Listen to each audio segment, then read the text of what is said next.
Hello friends, I'm incredibly excited to be sharing with you today the second part in my recovery Q&A series. In this video, I discuss and explore the 3 questions with the wonderful Fee, and I'm really excited to share with you her responses and her perspectives on the questions. Let's go. Hello everyone, I'm incredibly excited today to be able to welcome to this Q&A series the wonderful Fee. I imagine that multiple people, lots of people on here will already know, but I'd love to offer you the opportunity to just introduce yourself a little bit, if that's okay, Fee. Yes, so I am originally Fiona Hollings, but most people do know me as Fee. And a little bit about me, I've got a dog who I absolutely adore. He turned 6 last week. I'm a psychology student, just about to go into my final year. And I'm also in recovery from anorexia, currently doing really well.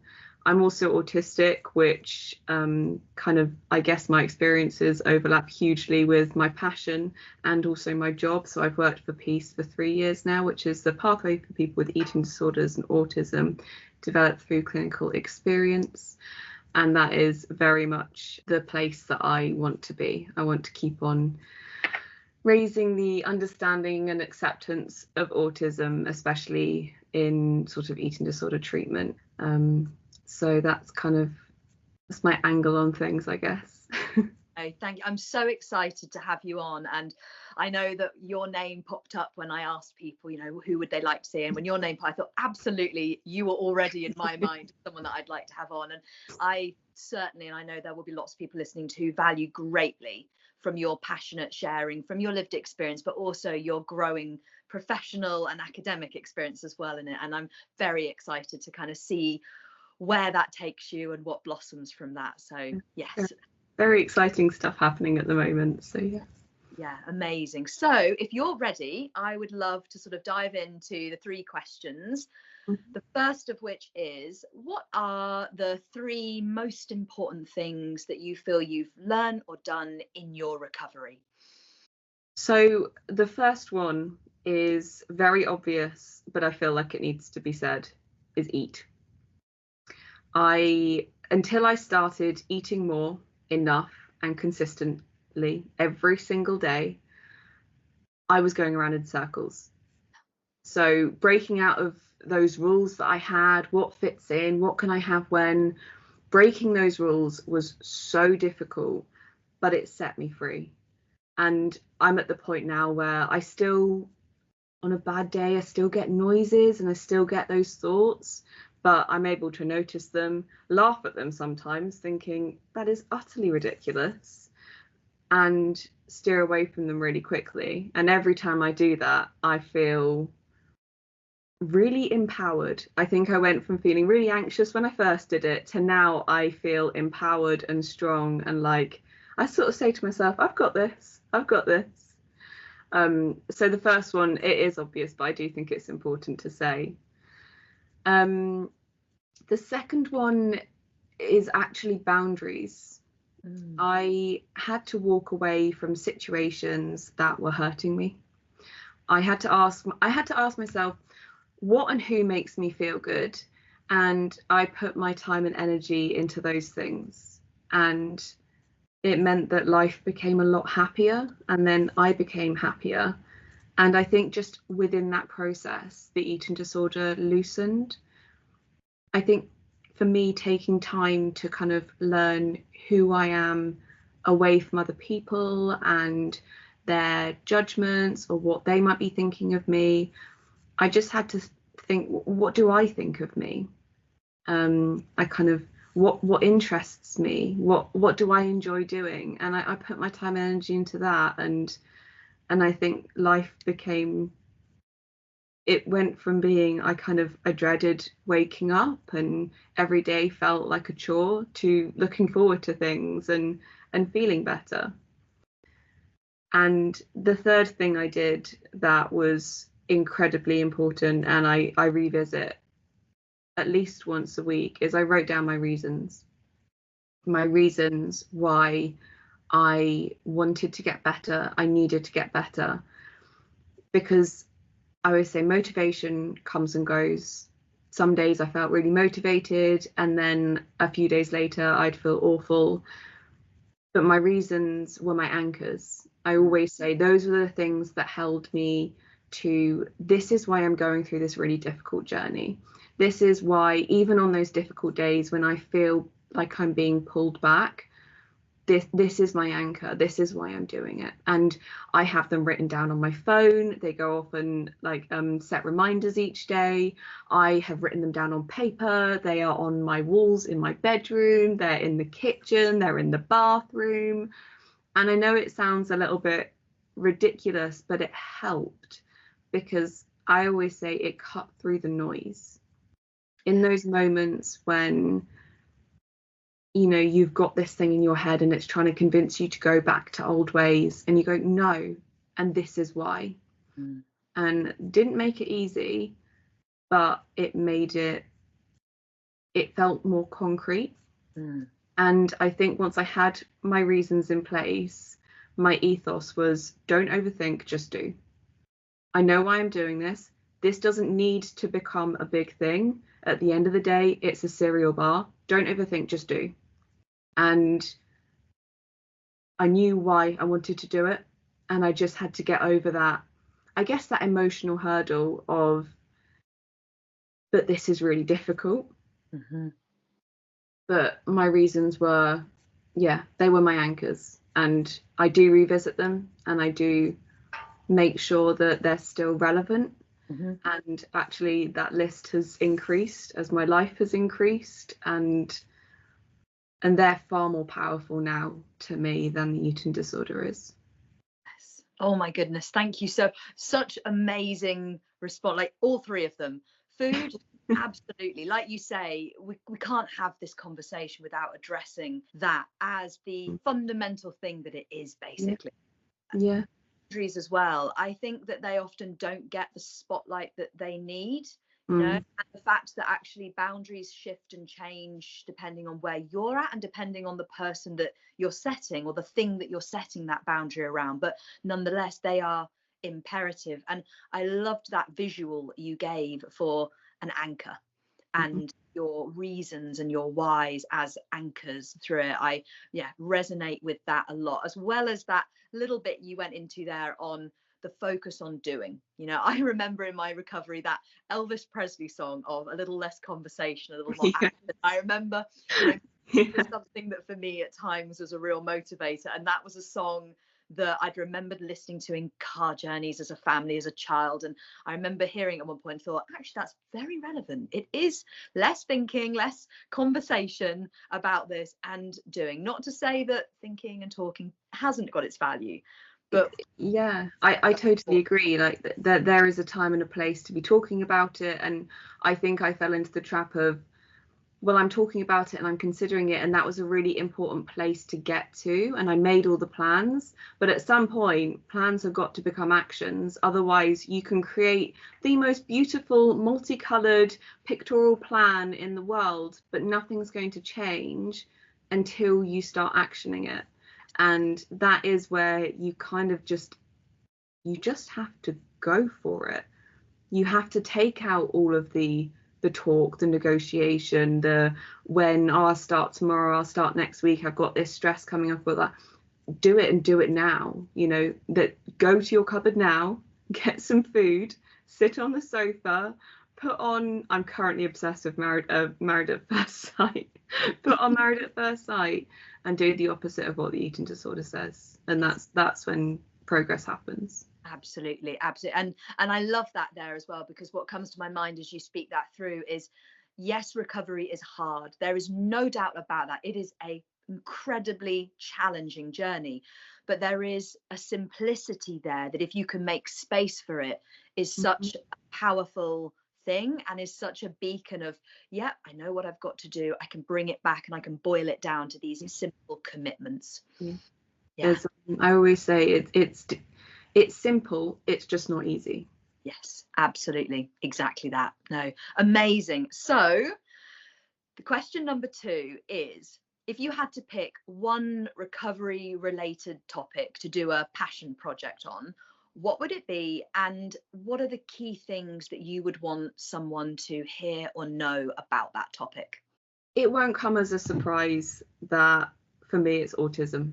I was late diagnosed as autistic, and it has changed everything for me. Having that understanding of being autistic, it helped me understand myself better.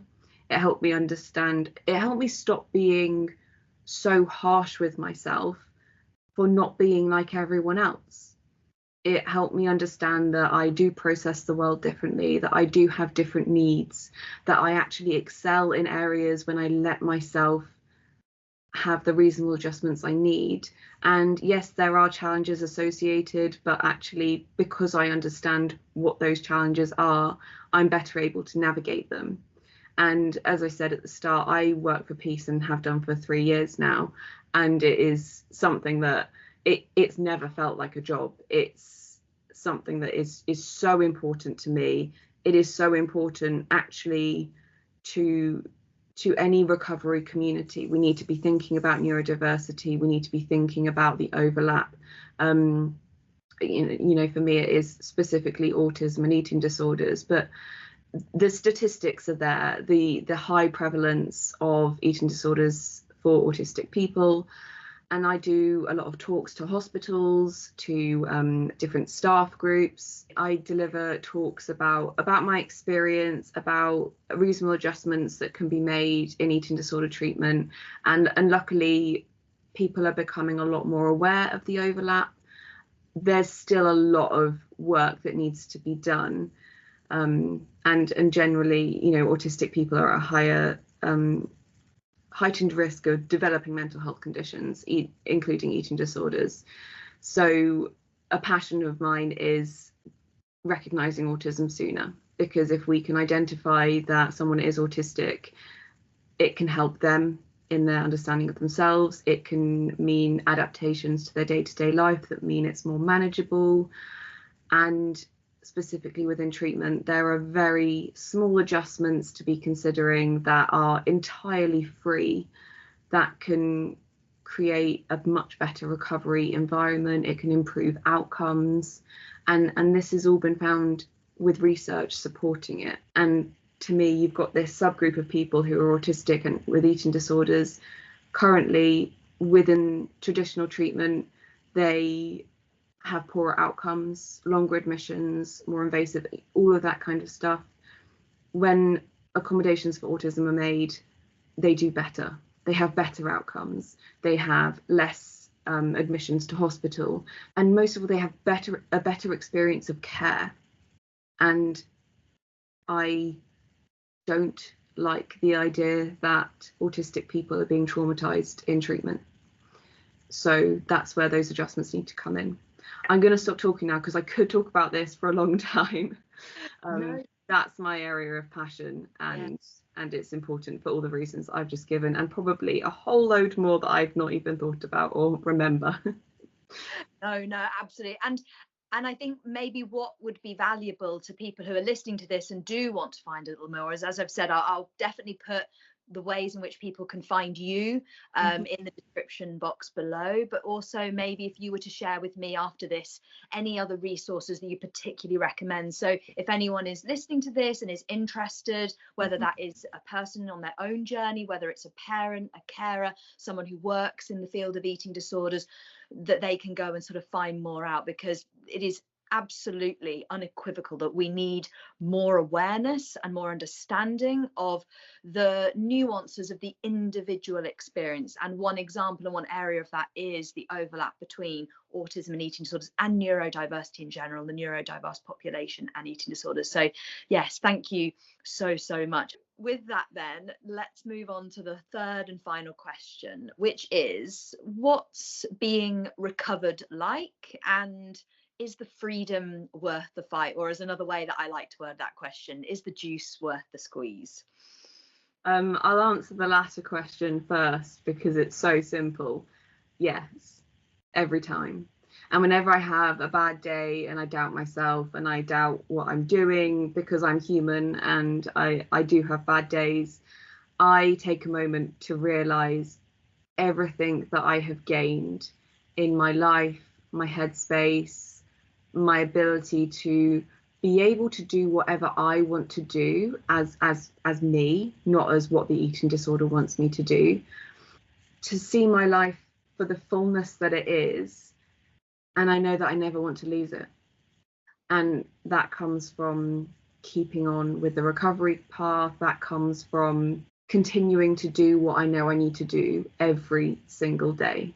Good days, bad days, and the grey days. I always talk about the grey days because everyone talks about the good and some people talk about the bad, but it's the grey days that are actually sometimes more difficult to navigate.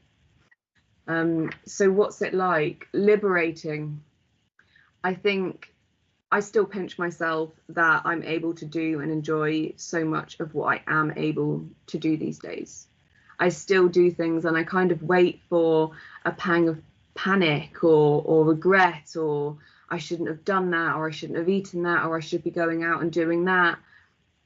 And it doesn't come. And I kind of think, my gosh, am I getting there? Like, am I really that close to the light at the end of the tunnel?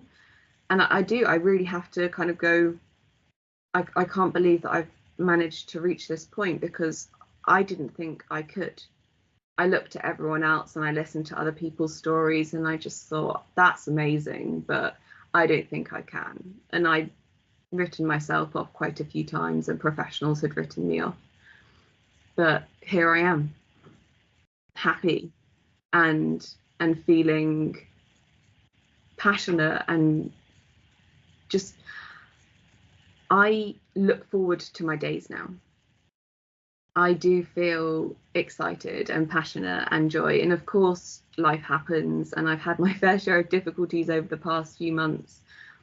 But knowing that I have managed and navigated some very difficult situations without the eating disorder, that has felt like the greatest strength.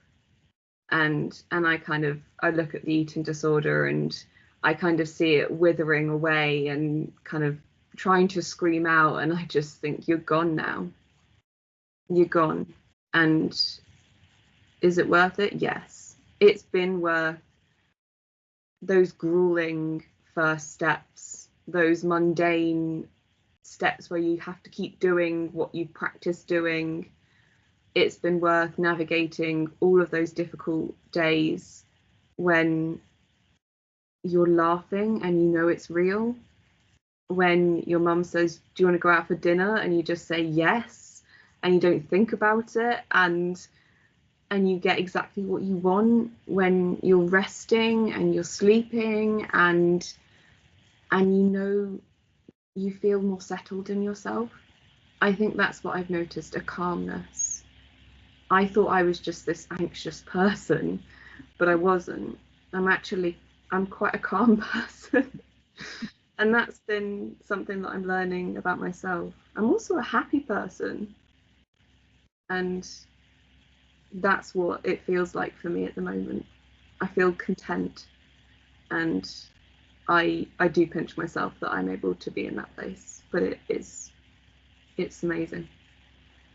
It is the most glorious thing ever to hear and to feel in this conversation that we're having, that contentment and that joy. And I hope you don't mind me sharing, but I know because you are in very much towards the latter stage, but in that journey, I know I asked you earlier about the wording for this question, and I absolutely loved the way that you said, no, keep it as it is, because that whole thing of you help what you think. And this piece of, when it comes to behavior change, identity is so important. And inside an eating disorder, that identity and your identity can become so ensnared in eating disorder and all that involves. And it's just the most wonderful. That's my dog. I thought she was going to say hello, but no, she's gone back to bed. It's just the most wonderful thing to hear you speaking so joyfully and positively about where you're at right now. And I really did love that kind of response of, no, actually, you help everything you think. I like that wording. That's the direction that you're going in, because there's a lot to be said for it. There's a lot to be said for recognizing with behavior change, identity, and focusing on where you want to get to and keeping your spotlight in that direction. And looking through the windscreen, as I often say, there's a reason why the windscreen is a lot bigger than the rear view mirror, and this is exactly that. So yes, just thank you so much. I feel it's just been an absolute now we've got it.